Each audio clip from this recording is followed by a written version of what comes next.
Hello and good morning. I'm getting my intros pulled up right now. Okay. We're doing chapter 24 today. I'm going to attempt to get 24 and 25 done. We'll see if this one is super long. We'll have to do the other one later. Welcome to Bite at a Time Books, where we read you your favorite classics one bite at a time. My name is Bree Carlisle, and I love to read and wanted to share my passion with listeners like you. If you enjoy our show, be sure to follow us so you get all the new episodes. If you want to see exclusive behind the scenes of our show, join our Patreon. We would also love for you to drop us a rating on your favorite podcast platform and share our show with your friends. You can catch us on all the social medias at Bite at a Time Books. We are now part of the Bite at a Time Books Productions Network. If you ever wondered what inspired your favorite classic novelists to write their stories, what was happening in their lives or the world at the time, check out Bite at a Time Books Behind the Story, wherever you listen to podcasts. Today we'll be continuing The Three Musketeers by Alexandre Dumas.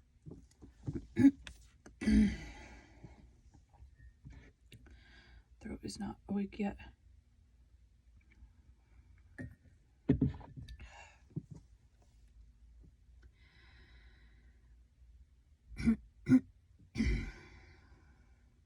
Okay. Alexandre Dumas. 24. The Pavilion. At 9 o'clock, D'Artagnan was at the hotel... Alexandre Dumas. 24. The Pavilion. At 9 o'clock, D'Artagnan was at the Hotel des Gardes. He found...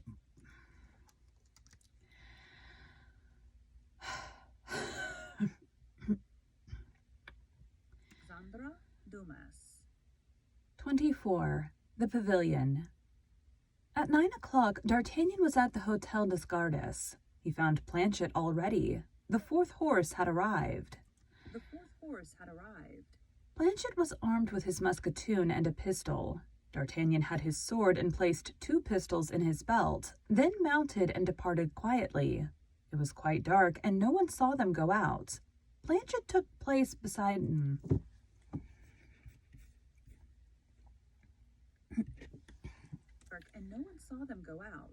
Planchet took place behind his master and kept at a distance of 10 paces from him.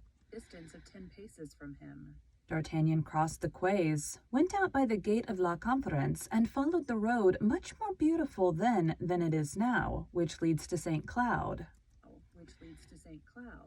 As long as he was in the city, Planchet kept at the respectful distance he had imposed upon himself. But as soon as the road began to be more lonely and dark, he drew softly nearer, so that when they entered the Bois de Boulogne, he found himself riding quite naturally side by side with his master. In fact, we must not disassemble that the oscillation of the tall trees and the reflection of the moon in the dark underwood gave him serious uneasiness. That sounded really weird.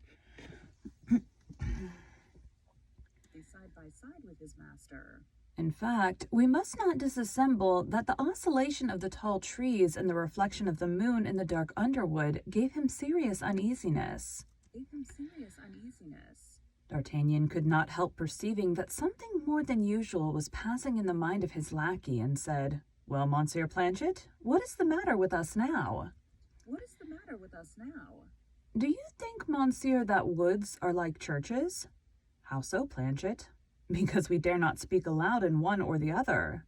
"But why did you dare to speak aloud, Planchet? Because you are afraid?" "Afraid of being heard? Yes, Monsieur." "Afraid of being heard? Why, there's nothing improper in our conversation, my dear Planchet, and no one could find fault with it." "Ah, Monsieur," replied Planchet, recurring to his besetting idea, "that Monsieur Bonacieux has something vicious in his eyebrows, and something very unpleasant in the play of his lips." "What the devil makes you think of Bonacieux?" "Monsieur, we think of what we can and not of what we will." Because you are a coward, Planchet. As you are a coward, Planchet. Monsieur, we are not confound prudence with cowardice. Nope. As you are a coward, Planchet.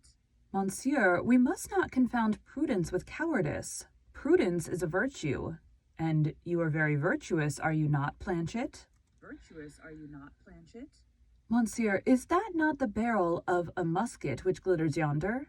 Had we not better lower our heads? Had we not better lower our heads? In truth, murmured D'Artagnan, to whom Monsieur de Treville's recommendation recurred, this animal will end by making me afraid. And he put his horse into a trot. Planchet followed the movements of his master as if he had been his shadow, and was soon trotting by his side. I want to move my phone up. I don't think that's going to do anything.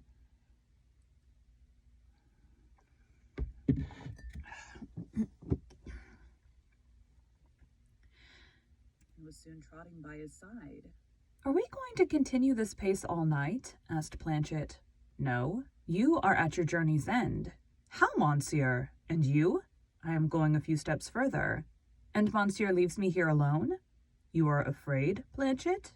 You are afraid, Planchet? No, I only beg leave to observe to monsieur that the night will be very cold, that chills bring on rheumatism, and that a lackey who has the rheumatism makes but a poor servant, particularly to a master as active as monsieur. A master as active as monsieur. Well, if you are cold, Planchet, you can go into one of those cabarets that you see yonder, and be in waiting for me at the door by 6 o'clock in the morning. Monsieur, I have eaten and drunk respectfully at the crown you gave me this morning, so that I have not a sou left in case I should be cold. Here's half a pistole. Tomorrow morning. D'Artagnan sprang from his horse, threw the bridle to Planchet, and departed at a quick pace, folding his cloak around him. Good Lord, how cold I am, cried Planchet, as soon as he had lost sight of his master. And in such haste was he to warm himself that he went straight to a house set out with all the attributes of a suburban tavern, and knocked at the door. In the meantime, D'Artagnan, who had plunged into a bypath, continued his route and reached St. Cloud. But instead of following the main street, he turned behind the chateau, reached a sort of retired lane, and found himself soon in front of the pavilion named. It was situated in a very private spot. A high wall at the angle of which was the pavilion ran along one side of this lane, and on the other was a little garden connected with a poor cottage which was protected by a hedge from passers-by. He gained the place appointed, and, as no signal had been given him by which to announce his presence, he waited. Not the least noise was to be heard. It might be imagined that he was 100 miles from the capital. D'Artagnan leaned against the hedge after having cast a glance behind it. Beyond that hedge, that garden, and that cottage, a dark mist enveloped with its folds that immensely where Paris slept. No.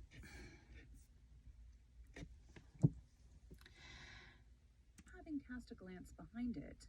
Beyond that hedge, that garden, and that cottage, a dark mist enveloped with its folds that immensity where Paris slept, a vast void from which glittered a few luminous points, the funeral stars of that hell. But for D'Artagnan, all aspects were clothed happily, all ideas were asmile, all shades were diaphanous. The appointed hour was about to strike. In fact, at the end of a few minutes, the belfry of St. Cloud let fall slowly 10 strokes from its sonorous jaws.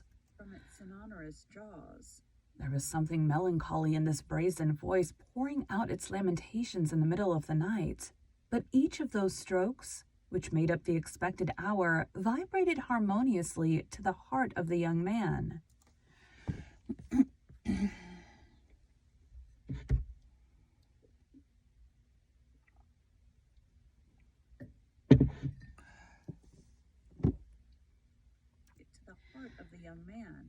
His eyes were fixed upon the little pavilion situated at the angle of the wall, of which all the windows were closed with shutters except one on the first story.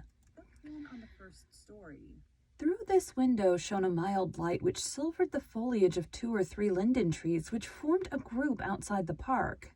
There could be no doubt that behind this little window, which threw forth such friendly beams, the pretty Madame Bonacieux expected him.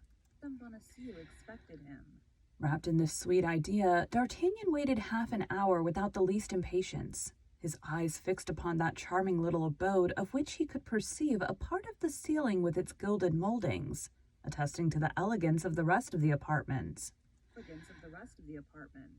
The belfry of St. Cloud sounded 10:30. This time, without knowing why, D'Artagnan felt a cold shiver run through his veins. Perhaps the cold began to affect him, and he took a perfectly physical sensation for a moral impression. Then the idea seized him that he had read incorrectly, and that the appointment was for 11 o'clock. He drew near to the window, and placing himself so that a ray of light should fall upon the letter as he held it, he drew it from his pocket and read it again. But he had not been mistaken. The appointment was for 10 o'clock. He went and resumed his post, beginning to be rather uneasy at this silence and this solitude. 11 o'clock sounded. D'Artagnan began now really to fear that something had happened to Madame Bonacieux. He clapped his hands 3 times, the ordinary signal of lovers, but nobody replied to him, not even an echo. He then thought, with a touch of vexation, that perhaps the young woman had fallen asleep while waiting for him. He approached the wall and tried to climb it, but the wall had been recently pointed, and D'Artagnan could get no hold. At that moment, he thought of the trees upon whose leaves the light still shone, and as one of them drooped over the road, he thought that from its branches he might get a glimpse of the interior of the pavilion. The tree was easy to climb. Besides, D'Artagnan was but 20 years old, and consequently had not yet forgotten his schoolboy habits. In an instant he was among the branches, and his keen eyes plunged through the transparent panes into the interior of the pavilion. It was a strange thing, and one which made D'Artagnan tremble from the sole of his foot to the roots of his hair, to find that this soft light, this calm lamp, enlightened a scene of fearful disorder. One of the windows was broken. The door of the chamber had been beaten in and hung, split in two on its hinges. A table, which had been covered with an elegant supper, was overturned. The decanters broken in pieces and the fruits crushed strewed the floor. Everything in the apartment gave evidence of a violent and desperate struggle. D'Artagnan even fancied he could recognize amid this strange disorder fragments of garments, and some bloody spots staining the cloth and the curtains. He hastened to descend into the street. With a frightful beating at his heart, he wished to see if he could find other traces of violence.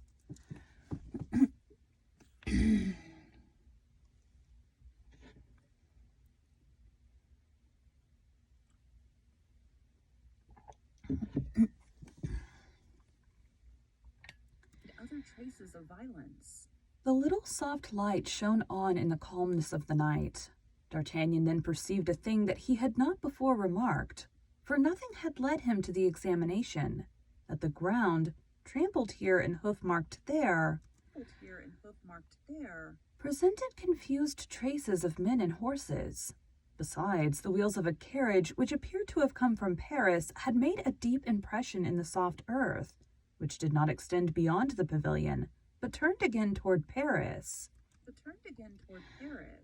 At length, D'Artagnan, in pursuing his researches, found near the wall a woman's torn glove.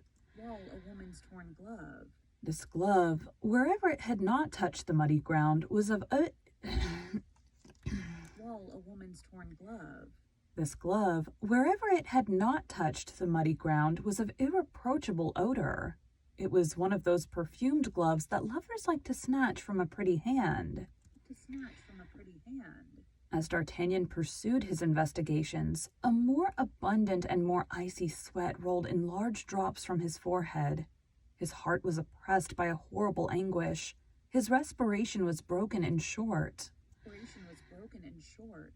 And yet he said, to reassure himself, that this pavilion perhaps had nothing in common with Madame Bonacieux, that the young woman had made an appointment with him before the pavilion and not in the pavilion. That she may have been detained in Paris by her duties, or perhaps by the jealousy of her husband.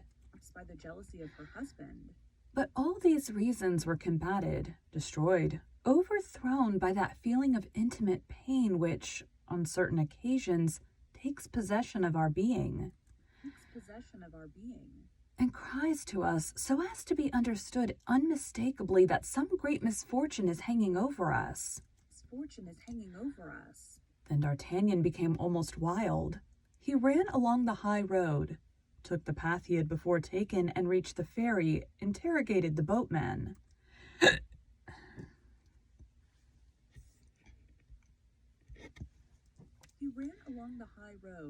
Took the path he had before taken, and reaching the ferry, interrogated the boatman. About 7 o'clock in the evening, the boatman had taken over a young woman wrapped in a black mantle, who appeared to be very anxious not to be recognized, but entirely on account of her precautions, the boatman had paid more attention to her and discovered that she was young and pretty. There were then, as now, a crowd of young and pretty women who came to St. Cloud and who had reasons for not being seen, and yet D'Artagnan did not for an instant doubt that it was Madame Bonacieux whom the boatman had noticed.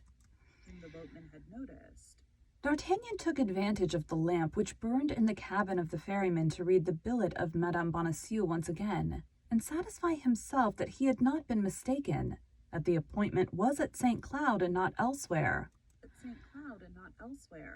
Before the D'Estresses' pavilion, and not in another street. Everything conspired to prove to D'Artagnan that his presentiments had not deceived him, and that a great misfortune had happened. He again ran back to the chateau. It appeared to him that something might have happened at the pavilion in his absence, and that fresh information awaited him. The lane was still deserted, and the same calm, soft light shone through the window. D'Artagnan then thought of that cottage, silent and obscure, which had no doubt seen all and could tell its tale.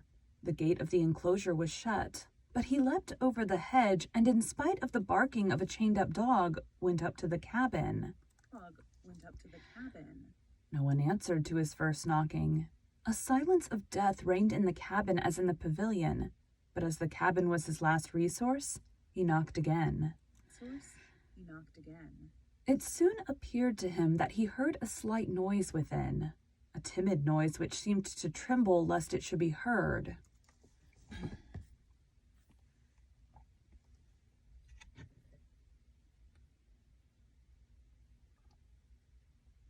Oh, I see there's a long paragraph at the end of this page. Tremble lest it should be heard.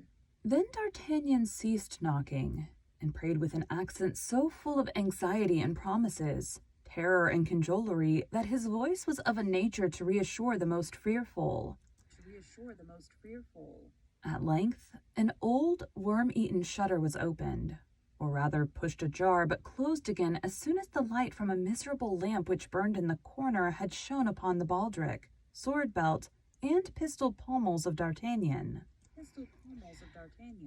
Nevertheless, rapid as the movement had been, D'Artagnan had had time to get a glimpse of the head of an old man. "In the name of heaven," cried he, "listen to me. I have been waiting for someone who has not come. I am dying with anxiety. Has anything particular happened in the neighborhood? Speak." The window was again opened slowly, and the same face appeared, only it was now still more pale than before. D'Artagnan related his story simply, with the omission of names. He told how he had a rendezvous with a young woman before that pavilion, and how, not seeing her come, he had climbed the linden tree, and by the light of the lamp had seen the disorder of the chamber. The old man listened attentively, making a sign only that it was all so, and then, when D'Artagnan had ended, he shook his head with an air that announced nothing good. "What do you mean?" cried D'Artagnan. "In the name of heaven, explain yourself." "Oh, monsieur," said the old man, "ask me nothing, for if I dare tell you what I have seen, certainly no good would befall me." "You have then seen something," replied D'Artagnan. "In that case, in the name of heaven," continued he, throwing him a pistolet, "tell me what you have seen, and I will pledge you the word of a gentleman that not one of your words shall escape from my heart."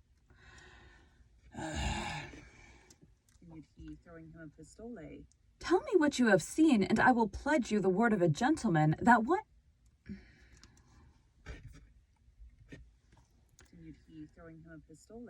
"Tell me what you have seen, and I will pledge you the word of a gentleman that not one of your words shall escape from my heart." There we go. Big paragraph. Like 3/4 of a page big.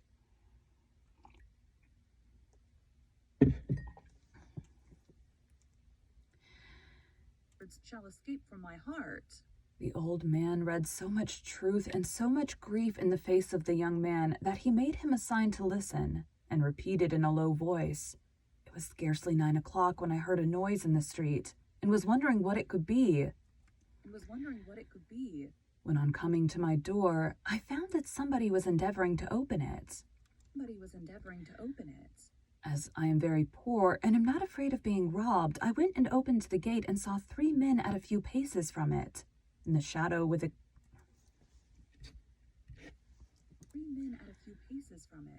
In the shadow was a carriage with 2 horses and some saddle horses.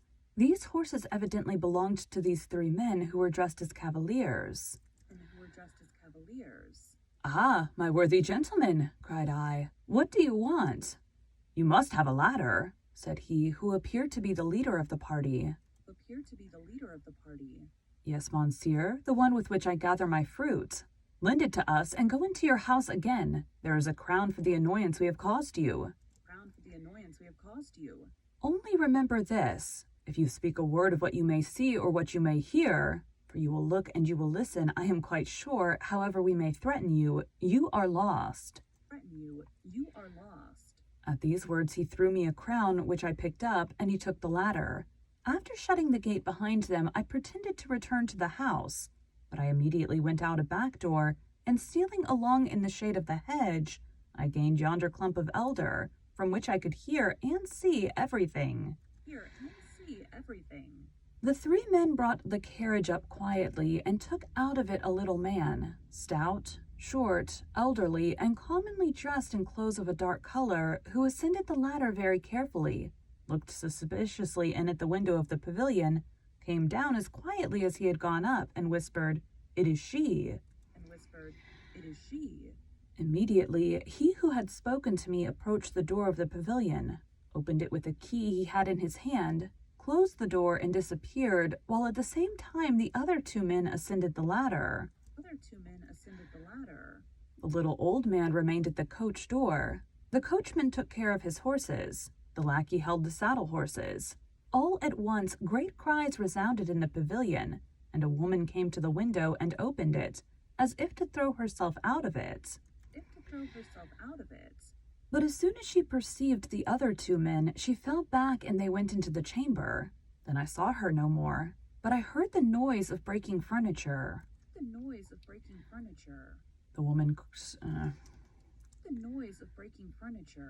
The woman screamed and cried for help, but her cries were soon stifled. 2 of the men appeared, bearing the woman in their arms, and carried her to the carriage, into which the little old man got after her. The leader closed the window, came out an instant after by the door, and satisfied himself that the woman was in the carriage.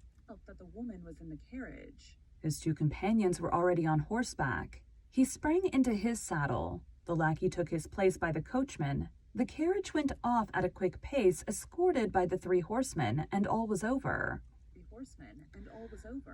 From that moment, I have neither seen nor heard anything. D'Artagnan, entirely overcome by this terrible story, remained motionless and mute, while all the demons of anger and jealousy were howling in his heart. But my good gentleman, resumed the old man, upon whom this mute despair certainly produced a greater effect than cries and tears would have done, do not take on so. They did not kill her, and that's a comfort. Can you guess, said D'Artagnan, who was the man who headed this infernal expedition? I don't know him. But as you spoke to him, you must have seen him. Oh, it's a description you want. Exactly so.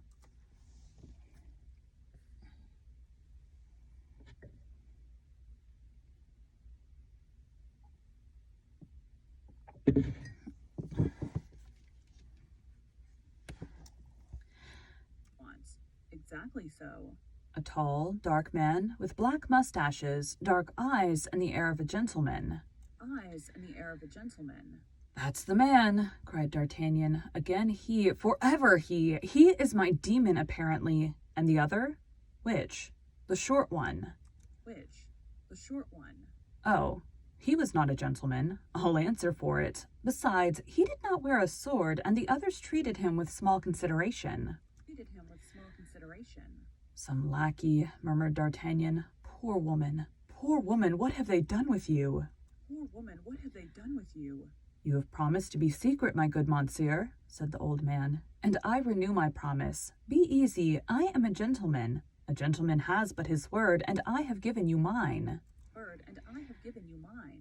With a heavy heart, D'Artagnan again bent his way toward the ferry. Sometimes he hoped it could not be Madame Bonacieux, and that he should find her next day at the Louvre.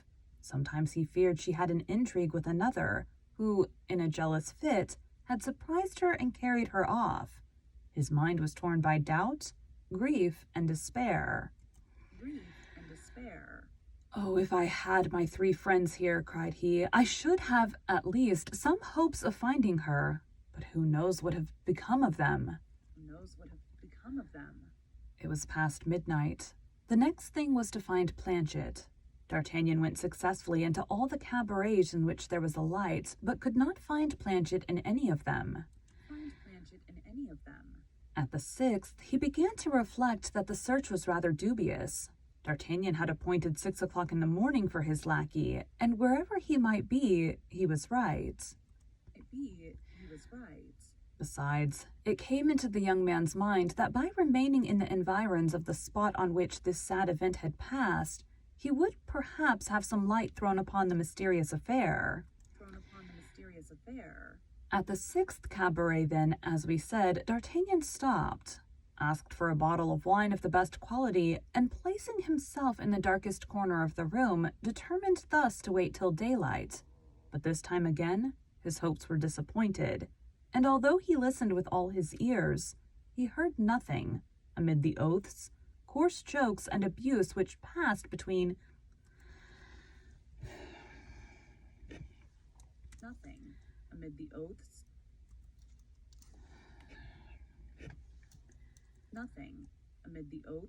coarse jokes and abuse which passed between the laborers, servants, and carters who comprised the honorable society of which he formed a part, which could put him upon the least track of her who had been stolen from him. He was compelled then, after having swallowed the contents of his bottle, to pass the time as well as to evade suspicion, to fall into the easiest position in his corner and to sleep, whether well or ill. D'Artagnan, be it remembered, was only 20 years old. And at that age, sleep has its imprescriptible rights, which it imperiously insists upon, even with the saddest hearts. Oh, last paragraph. My notes just... Even with the saddest hearts. Toward 6 o'clock, D'Artagnan awoke with that uncomfortable feeling which generally accompanies the break of day after a bad night. He was not long in making his toilet. He examined himself to see if advantage had been taken off of his sleep, and, having found his diamond ring on his finger, his purse in his pocket, and his pistols in his belt, he rose, paid for his bottle, and went out to try if he could have any better luck. Rose, paid for his bottle, And went out to try if he could have any better luck in his search after his lackey than he had the night before. The first thing he perceived through the damp gray mist was honest Planchet, who, with the 2 horses in hand, awaited him at the door of a little blind cabaret before which D'Artagnan had passed without even a suspicion of its existence.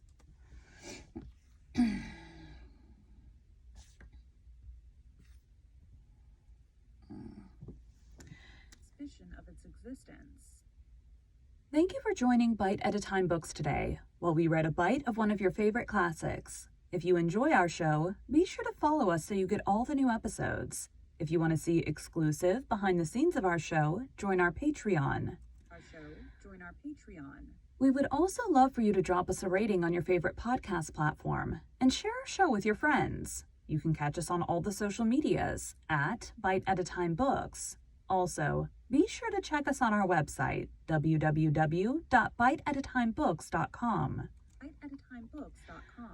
We are now part of the Bite at a Time Books Productions Network. If you ever wondered what inspired your favorite classic novelists to write their stories, what was happening in their lives or the world at the time, check out Bite at a Time Books, Behind the Story, Tuesdays wherever you listen to podcasts. Again, my name is Bree Carlisle, and I hope you come back tomorrow while we take the next bite of the 3 Musketeers. Doop. So that is number 24. I'm going to get 25 knocked out. Thanks, guys.